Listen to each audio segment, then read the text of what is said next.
Chevrolet Cobalt O'zbekistonda eng mashhur sedanlardan biri. U ishonchli, tejamkor va kundalik foydalanish uchun juda qulay avtomobil hisoblanadi.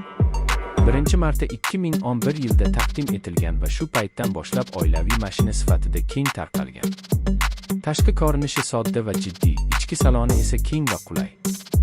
Oldiyorqa o'rindiqlarda joy yetarli, bagaji katta. Asboblar paneli oddiy va tushunarli, materiallari mustahkam.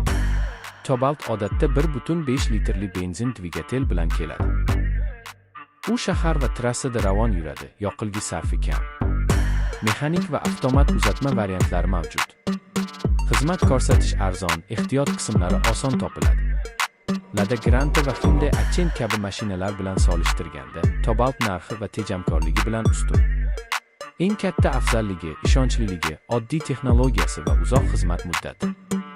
Kundalik hayot uchun muammosiz sedan izlayotganlar uchun Chevrolet Cobalt yaxshi tanlov.